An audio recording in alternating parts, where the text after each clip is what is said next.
My name is Paul Warshauer, and many of you have asked for a sort of tour of what my office looks like. So today we're going to give you kind of a quick overview of what I do, what I've done, and what I plan to do in the future. Behind the camera, of course, is my trusted and faithful assistant, Ms. Vicki Keene, who's been with me since the early days of my arrival here in New Ulm, Minnesota. First of all, we are in a triple-wide garage that was used for an old milk truck by the previous owner. There was no milk in here.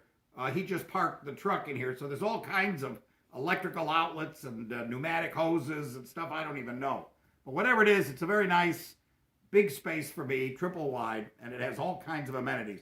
It was big enough for my big desk. It's big enough for my files and all the other stuff. So let's begin the tour, shall we? Now, principal amongst all of my possessions are these 16 file cabinets filled with letters of all kinds from people that I've known from my earliest days of childhood all the way till the present. Many of them are about schools, many of them are personal. Some of them here are about the business files that I've done and companies that I've formed. And so that takes up 16 file cabinets. On top of them are a host of notebooks, which include prompt books from plays, headshots of every actor and actress that's ever been in any show of mine, notes about boards that I've been on, like the Humane Society, and again, all kinds of fun stuff, including probably my most prized possession, which are letters from the elementary school kids from Anshe Emmett Day School when I moved to Florida. And if there was a fire, people asked, what would you jump out with? I would take this book before I took anything else. So these are the notebooks that contain a lot of the material. Now, a lot of times I'm asked to give kind of a presentation if I'm doing a particular job or so forth. And how do I divide my life up into these presentations? I can't put them all in one book. So what I've done is I've given 3 portfolios kind of the treatment. So I go in and I can say, well, here's my portfolio about murder mysteries, which start, of course, with my first murder mystery in 1991, and then all kinds of murder mysteries in schools, on cruises, in Paris, at historic homes, at private parties, and so forth. And there's always room for more. So that's the murder mystery one. Then here's my business portfolio, which has business cards from all of the eras, including my first business card when I was an entertainment agent, and then I was selling carpet and all the rest of it. I was Paul Warner when I was selling carpet out in Monterey Park because Warshauer was impossible to pronounce. So then I have all these things about the Masonic Temple, about programs and policies that I did, including saving a water tower, and a lot of the stuff from theater and or a lot of stuff in terms of business, including theater camps, which kind of is real estate more. And then finally, my actual acting and directing resume portfolio, which has my first part as Macbeth, to one of the best shows I ever did with South Pacific. I've done the show 3 times. This was the first one that I did in Klamath Falls with my friend Bill Eaton, Paul Whittlesbach, Jay Merritt, and Ron Zoller, who still calls me General because I outranked everybody else. So, I've done a lot of plays and shows and so forth, so I picked the best looking programs and so forth. So portfolios, da-da-da. Now, many of you who know me know that one of the biggest parts of my life was spent at Templepaga. And you'll notice here there's a special section of notebooks that contain yearbooks, yearbook articles, photos, all the plays that I've done at camp, files, and so forth. And the spillover is here, and it also contains all the files from various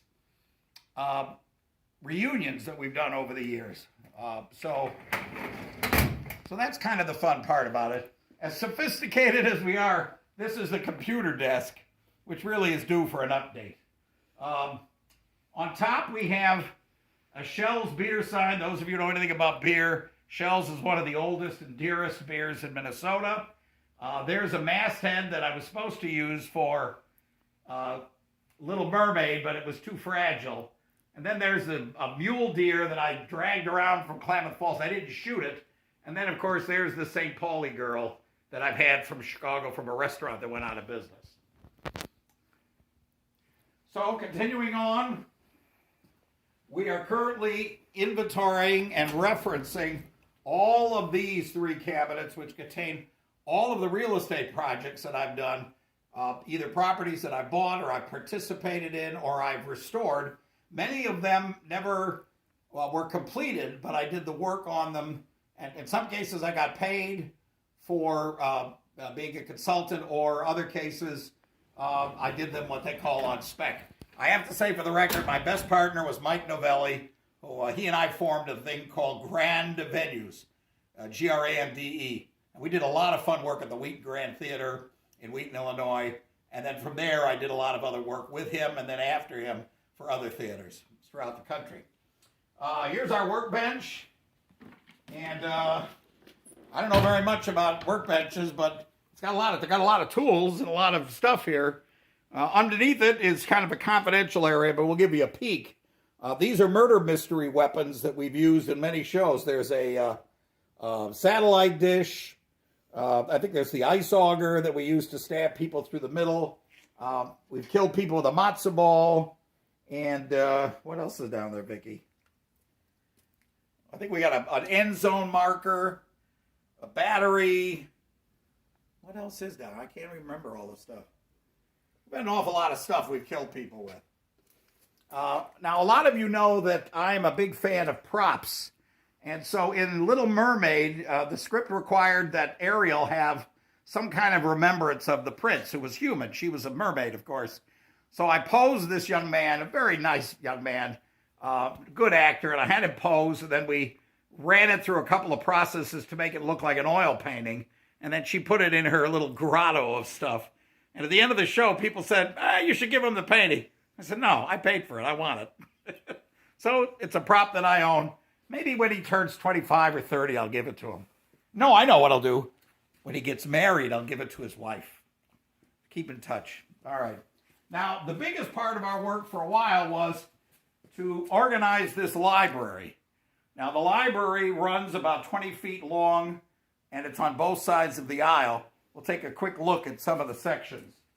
Up here are every Camp Wapaka yearbook that we can find, starting with 57, I think, or 56, one of them. There were earlier versions of them. This is what, 54. Good God. The camp was built in 1951. There weren't yearbooks for all of them. And then I have a whole section of religious material, including a lot of Jewish material from my youth and from the time when I was serving as kind of the lay rabbi in Klamath Falls, Oregon. Then the rest of this side are all books about theater.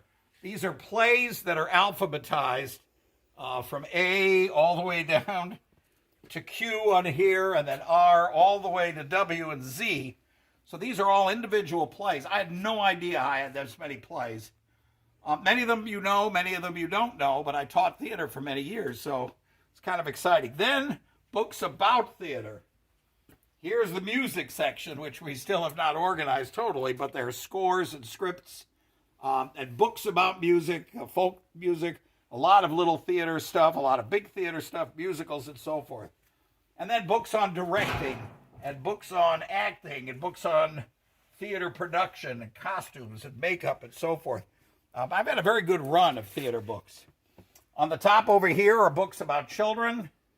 Here are the books that start with history. I'm a big fan of history.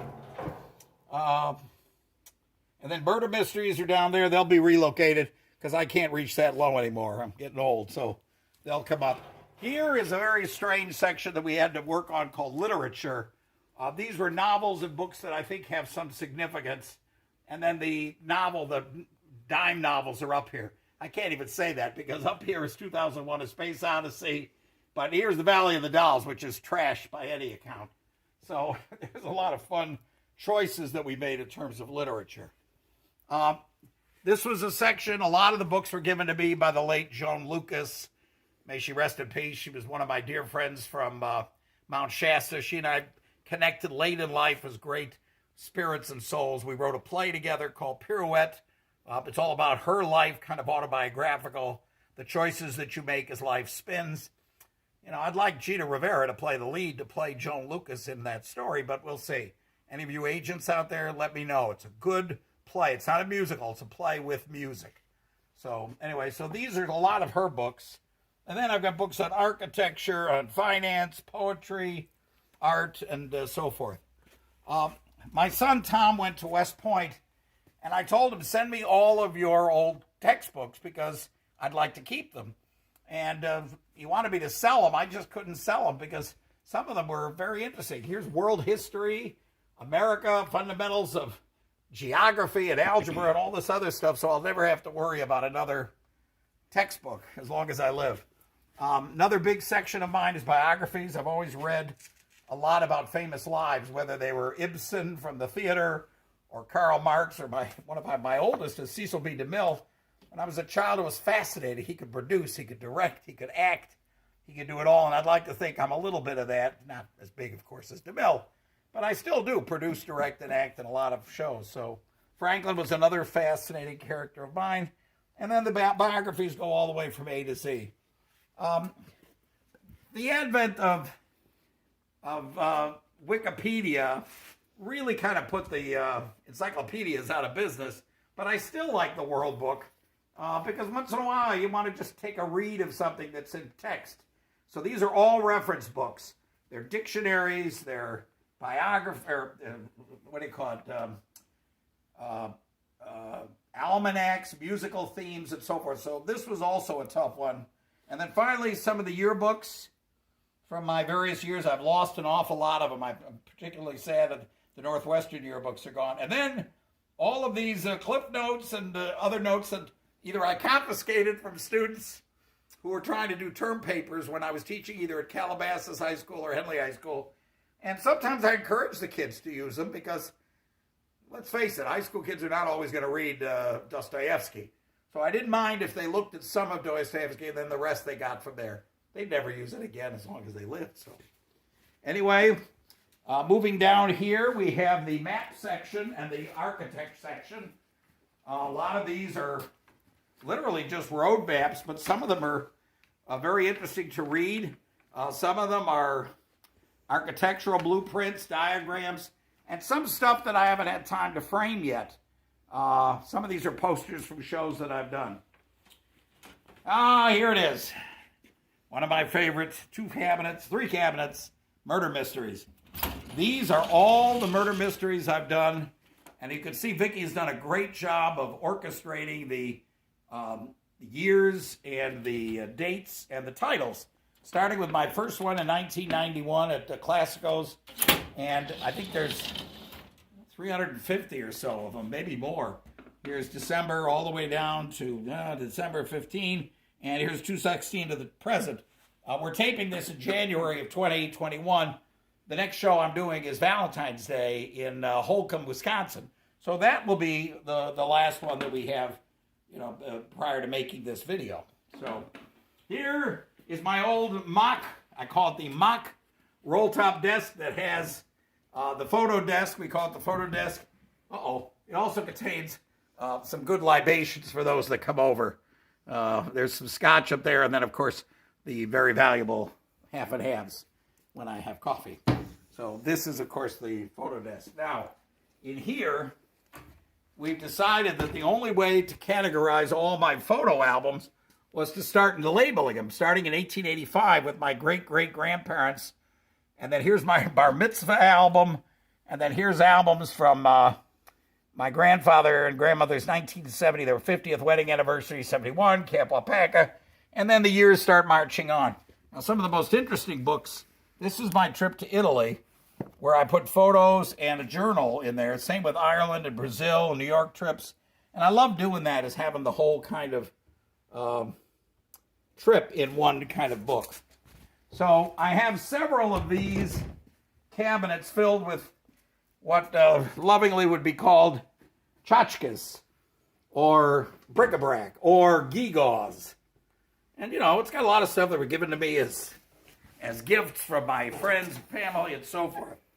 And finally, one of the most impressive file cabinets of all for me. This is a life's work, every program of every show I've ever done, starting in 1964 when I played Frank Butler in Annie Get Your Gun at Summer Camp Maccabee. But that was just a precursor to my greatest role of my life, is playing Macbeth in the 5th grade. In a production, here I am holding my sword, surrounded by adoring women and Bob Fink. So this has got every play that I've ever done, and we're anticipating 21, because there is no 2021 yet. The first play, like I said, will be at Valentine's Day. And then I have duplicates.